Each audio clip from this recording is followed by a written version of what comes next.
ഭക്തലക്ഷങ്ങൾ കാത്തിരിക്കുന്ന മകരവിളക്ക് ദർശനത്തിനൊരുങ്ങി ശബരിമല സന്നിധാനം. അയ്യപ്പന് ചാർത്താനുള്ള തിരുവാഭരണം വഹിച്ചുള്ള ഘോഷയാത്ര പന്തളം വലിയ കോയിക്കൽ കൊട്ടാരത്തിൽ നിന്ന് ഉച്ചയ്ക്ക് പുറപ്പെടും. മകരവിളക്കിന് ഒരു ദിവസം ബാക്കി നിൽക്കെ ശബരിമല സന്നിധാനത്ത് തീർത്ഥാടകരുടെ എണ്ണത്തിൽ വലിയ കുറവാണ്. രാഹുൽ സുരേഷ് സന്നിധാനത്തു നിന്ന് ടോബി ജോൺസൺ പന്തളത്തും ഒന്ന് ചേരുന്നുണ്ട്. ആദ്യം രാഹുലിലേക്ക് പോകുന്നു. രാഹുൽ, ആ തിരക്ക് കുറവിനുള്ള കാരണം എന്താണ്? ഈ സ്പോട്ട് ബുക്കിംഗിന്റെ പ്രശ്നമൊക്കെയാണോ?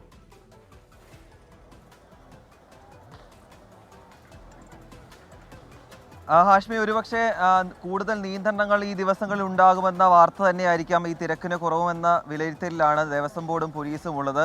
മുൻ വർഷങ്ങളിലൊന്നും ഈ കാഴ്ച ഒരുപക്ഷെ കണ്ടിട്ടുണ്ടാവില്ല. തീർത്ഥാടകരൊക്കെ സാവധാനം 18-ാം പടിക്ക് തൊട്ട് താഴെ എത്തി സെൽഫിയൊക്കെ എടുത്ത് വളരെ സാവധാനമാണ് നടന്നു നീങ്ങുന്നതെന്നാണ് ഇവിടുത്തെ കാഴ്ച. 18 പടിയും തൊഴുത് നമിച്ചാണ് തീർത്ഥാടകർ പടി 18 കയറി അയ്യപ്പ സന്നിധിയിലേക്ക് എത്തുന്നത്. രാവിലെ നമ്മൾ റിപ്പോർട്ട് ചെയ്തതിനേക്കാൾ അല്പം കൂടി തിരക്ക് കുറഞ്ഞിട്ടുണ്ട്. രാവിലെ ഏതാണ്ട് മണിക്കൂറിൽ 50ഓളം തീർത്ഥാടകർ പടി കയറുന്നുണ്ടെങ്കിൽ ഇപ്പോൾ അതിലും കുറഞ്ഞിട്ടുണ്ട് എന്നാണ് നമ്മൾ മനസ്സിലാക്കുന്നത്. ഉച്ചപൂജയ്ക്ക് ശേഷം ഉച്ചയ്ക്ക് 1 മണിക്കായിരിക്കും ശബരിമല നട ഇന്ന് അടയ്ക്കാൻ പോകുന്നത്. എന്താണെങ്കിലും കൂടുതൽ നിയന്ത്രണം, അതായത് പമ്പയിൽ പാർക്കിംഗ് ഇന്ന് രാവിലെ മുതൽ അനുവദിക്കുന്നില്ല. അത് മാത്രമല്ല, സ്പോട്ട് ബുക്കിംഗ് 5000 ക്രമീകരിച്ചിട്ടുണ്ട്. വെർച്വൽ ക്യൂവിൽ ഇന്ന് 60,000 പേർക്ക് മാത്രമാണ് ബുക്കിംഗ് ഉള്ളൂ. നാളെ അത് 50,000-ഉം മറ്റന്നാൾ അത് 40,000-ആയും ക്രമീകരിക്കുകയും ചെയ്തിട്ടുണ്ട്. അങ്ങനെ വലിയ നിയന്ത്രണങ്ങളാണ് ഇപ്പോൾ ശബരിമല സന്നിധാനത്ത് ഏർപ്പെടുത്തിയിട്ടുള്ളത്. അതിൻ്റെ ഭാഗമാകാം ഈ തിരക്ക് കുറവിന് കാരണമെന്നാണ് പറയുന്നത്. പക്ഷേ നാളെ ഒരു ദിവസം കൂടി ബാക്കി നിൽക്കുന്നുണ്ട്. ഇന്ന് വൈകിട്ട് മുതൽ കൂടുതൽ തീർത്ഥാടകർ എത്താനുള്ള സാധ്യതയാണ് നിലവിൽ സന്നിധാനത്ത് ഉള്ളത്. അതേസമയം ഈ ഭക്ഷണം ഇവിടെ കഴിഞ്ഞ ദിവസങ്ങളിൽ മല കയറിയ തീർത്ഥാടകർ ഇവിടെ ഭക്ഷണം കഴിക്കാൻ ഉൾപ്പെടെ ശ്രമിക്കുന്നുണ്ട്. അതായത് ഭക്ഷണം പാകം ചെയ്ത് ശ്രമം നടക്കുന്നുണ്ട്. പക്ഷേ അതൊക്കെ പോലീസ് തടയുന്നുണ്ട്. ഭക്ഷണം പാകം ചെയ്യാൻ പാടില്ല. അന്നദാന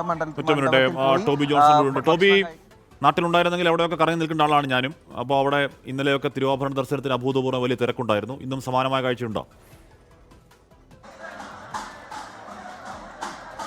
അശ്വിൻ, തീർച്ചയായിട്ടും അഭൂതപൂർവമായിട്ടുള്ള തിരക്ക് തന്നെയാണ് നമുക്ക് രാവിലെ മുതൽ കാണാൻ സാധിക്കുന്നത്. സാധാരണ വൃശ്ചികം 1 മുതൽ ഈ തിരുവാഭരണം ദർശിക്കാനുള്ള ഒരു അവസരം ആളുകൾക്കുണ്ട്, ഭക്തർക്കുണ്ട്. ഇന്ന് രാവിലെയാണ് തിരുവാഭരണം ഈ കൊട്ടാരത്തിൽ നിന്നും ഈ കാണുന്ന വലിയ കോയിക്കൽ ക്ഷേത്രത്തിലേക്ക് മാറ്റിയത്. രാവിലെ 4 മണി മുതൽ തന്നെ ഇതുപോലെ ആളുകൾ, ഭക്തർ ഇവിടെ വന്ന് ക്യൂ നിൽക്കുന്ന ഒരു കാഴ്ചയാണ് കാണാൻ സാധിക്കുന്നത്. 12 മണി വരെയാണ് ഭക്തർക്ക് ഈ തിരുവാഭരണം ദർശിക്കാനുള്ള അവസരം ഉണ്ടാവുക. എന്തായാലും കൃത്യം 11:30 തന്നെ നമുക്കിപ്പോൾ മനസ്സിലാക്കാൻ സാധിക്കുന്നത് ചടങ്ങുകൾ 11:30 തന്നെ തുടങ്ങും. അതിൻ്റെ ഭാഗമായിട്ട് ഈ രാജകുടുംബത്തിലെ വലിയ തമ്പുരാൻ തിരുവോണം തിരുനാൾ രാമരാജവർമ്മ ഇവിടേക്ക് എഴുന്നള്ളും. അതിനുശേഷം ചടങ്ങുകൾ ആരംഭിക്കും. വിശേഷാൽ പൂജകളുണ്ട്. ആ 12 മണിയോടുകൂടി ഈ നട അടച്ച് അതിനുശേഷം ഈ പേടകം അടച്ച് ഇവിടെ നിന്നും വാഹക സംഘത്തിൻ്റെ കയ്യിലേക്ക് മാറ്റും. എന്തായാലും അതിനുശേഷം 1 മണിയോടുകൂടിയാണ് ഈ തിരുവാഭരണ ഘോഷയാത്ര ആരംഭിക്കുക. നമുക്കിപ്പോൾ കാണാൻ സാധിക്കുന്നത് ഈ ചടങ്ങുകൾ, തിരുവാഭരണ ഘോഷയാത്രയ്ക്ക് തൊട്ട് മുന്നോടിയായിട്ടുള്ള ചടങ്ങുകൾ ആരംഭിക്കുകയാണ്. അതിനുവേണ്ടിയുള്ള വാദ്യമേളങ്ങൾ എല്ലാം തന്നെ എത്തിയിട്ടുണ്ട്. പരമ്പരാഗത പാതയിലൂടെ 3 ദിവസം സഞ്ചരിച്ചാണ് തിരുവാഭരണ ഘോഷയാത്ര ശബരിമല സന്നിധാനത്തേക്ക് എത്തുന്നത്. 2 സ്ഥലത്ത്, ഇന്ന് വൈകുന്നേരം ആയിരൂർ ഭഗവതി ക്ഷേത്രത്തിൽ വിശ്രമിക്കും. അതുപോലെ തന്നെ നാളെ ലാഗ സത്രത്തിൽ, ദേവസ്വം ബോർഡ് സത്രത്തിൽ വിശ്രമവും നടത്തിയതിനു ശേഷം 14-ാം തീയതി 5 മണിയോടുകൂടി തന്നെ ശരംകുത്തിയിലെത്തും. അവിടെ എത്തുന്ന തിരുവാഭരണ ഘോഷയാത്രയെ ദേവസ്വം ബോർഡ് പ്രതിനിധികളടക്കം സ്വീകരിച്ച് സന്നിധാനത്തേക്ക് കൊണ്ടുപോകും. ഈ തിരുവാഭരണങ്ങൾ അണിയിച്ചാണ് തിരുവാഭരണ ഘോഷയാത്ര 1 മണിയോടെയാണ്. ഇപ്പോൾ അവിടെ തിരുവാഭരണ ദർശനത്തിനുള്ള എല്ലാ ഒരുക്കങ്ങളോട് ഇന്നലെയും ഉണ്ടായിരുന്നു വലിയ തിരക്ക്. പന്തളംകാരൻ എന്നുള്ള നിലയ്ക്ക് എല്ലാവിധ ആശംസകളും അറിയിക്കുകയാണ്. വീണ്ടും സന്നിധാനത്തേക്ക് പോകുന്നത് രാഹുൽ സുരേഷ് ഉണ്ട്. രാഹുൽ, എന്തുപറ്റി?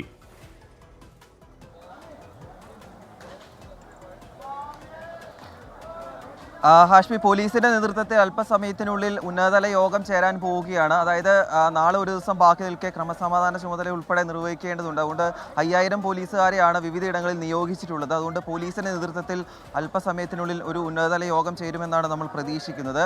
ശബരിമലയുടെ ചുമതലയുള്ള എസ് ശ്രീജിത്ത് IPS ഇവിടെ എത്തിയിട്ടുണ്ട്. അദ്ദേഹത്തിൻ്റെ പ്രതികരണം കൂടി നമുക്ക് ഈ ഘട്ടത്തിൽ തേടേണ്ടതുണ്ട്. കാരണം കൂടുതൽ നിയന്ത്രണങ്ങൾ, ക്രമീകരണങ്ങൾ എന്താണെങ്കിലും വരും ദിവസങ്ങളിൽ ഇവിടെ നടപ്പാക്കാൻ പോകുന്നുണ്ട്. അപ്പോൾ അദ്ദേഹത്തിൻ്റെ ഒരു പ്രതികരണം കൂടിയാണ് നമ്മൾ തേടാൻ പോകുന്നത്. ADGP കഴിഞ്ഞ ദിവസം മുതൽ ഇവിടെ എത്തിയിരുന്നു. ക്രമസമാധാന ചുമതലയിൽ അദ്ദേഹം സജീവമായ രംഗത്തുണ്ട്. എന്താണെങ്കിലും അദ്ദേഹത്തിൻ്റെ പ്രതികരണം കൂടി നമുക്ക് തേടാം. സാർ, ഇപ്പോൾ കഴിഞ്ഞ ദിവസങ്ങളെ അപേക്ഷിച്ച് കാര്യമായ തിരക്ക് കുറവുണ്ട്. മുൻ വർഷങ്ങളിൽ ഈ സമയത്ത് വലിയ തിരക്കായിരുന്നു അനുഭവപ്പെടുന്നത്. എന്താണ് ഈ തിരക്ക് കുറയാനുള്ളൊരു കാരണം? തിരക്ക് കുറഞ്ഞു എന്നുള്ള തെറ്റിദ്ധാരണയാണ്. ഞങ്ങളുടെ ഫിഗേഴ്സ് അനുസരിച്ച് ആൾക്കാർ ഇതുപോലെ തന്നെ വരുന്നുണ്ട്. നിങ്ങൾ ഒരുപക്ഷെ ശ്രദ്ധിച്ച് കാണും, മണ്ഡലകാലം തുടക്കത്തിൽ പിന്നെ ഏറ്റവും കൂടുതൽ 90,000, 96,000, 1,00,000 വരെ വന്നപ്പോഴും ഇതുപോലെ നമുക്ക് അനുഭവം വന്നിട്ടുള്ളൂ. അത് നമ്മൾ ഒരു ക്രമീകരണത്തിൻ്റെയും എല്ലാ ഡിപ്പാർട്ട്മെൻറ്റുകളും സഹകരിച്ച് ചെയ്യുന്നതിൻ്റെ ഒരു പ്രത്യേകതയായിട്ടാണ് നമ്മൾ മനസ്സിലാക്കുന്നത്. നമ്മൾ ഉദ്ദേശിക്കുന്ന രീതിയിലുള്ള ബുക്കിംഗ് പ്രകാരം ആ ബുക്കിംഗ് സമയം പാലിച്ചുകൊണ്ട് ആൾക്കാർ വന്നാൽ ഇനിയും നമുക്ക് തിരക്ക് ഇങ്ങനെ ക്രമീകരിച്ച് തന്നെ കൊണ്ടുപോകാൻ സാധിക്കുന്നതാണ് ഞങ്ങളുടെ അനുഭവം ഞങ്ങളെ പഠിപ്പിക്കുന്നത്. അപ്പോൾ പ്രോപ്പറായിട്ടുള്ള തയ്യാറെടുപ്പോടു കൂടി നമ്മൾ ചെയ്തു കഴിഞ്ഞാൽ ഇങ്ങനെ സാധിക്കും. ഇപ്പോഴും നമുക്ക് ഇന്നലെയും ഏകദേശം 70,000-ൽ കൂടുതൽ ആൾക്കാർ വന്നിട്ടുണ്ട്. ഇന്നും അതുപോലെ തന്നെ നമ്മൾ പ്രതീക്ഷിക്കുന്നുണ്ട്. ഇത് കൂടാതെ ഇവിടെ തങ്ങുന്നവർ ഇപ്പോൾ കഴിഞ്ഞ 2-3 ദിവസമായിട്ട് കുറേ ആളുകൾ തങ്ങുന്നുണ്ട്. ഏകദേശം 1,00,000-ഓളം ആൾക്കാർ ഈ പരിസരത്ത് തന്നെ 1,00,000-ൽ കൂടുതൽ നിന്ന് ആൾക്കാരുണ്ട്. അപ്പോൾ തിരക്ക് കുറയുന്നു എന്ന് പറയുന്നത് നമ്മൾ ഭക്തജനങ്ങൾ നമ്മളോടുള്ള സഹകരണം, നമ്മളുടെ നിർദ്ദേശങ്ങൾ പാലിക്കുന്നതും ദേവസ്ഥൻ്റെയൊക്കെ തയ്യാറെടുപ്പും ഒരു വലിയ പരിധിവരെ കോടതിയുടെ ഇടപെടലും ഒക്കെ അതിനുവേണ്ടി സഹായകമായിട്ടുണ്ടെന്ന് പറയേണ്ടി വരും.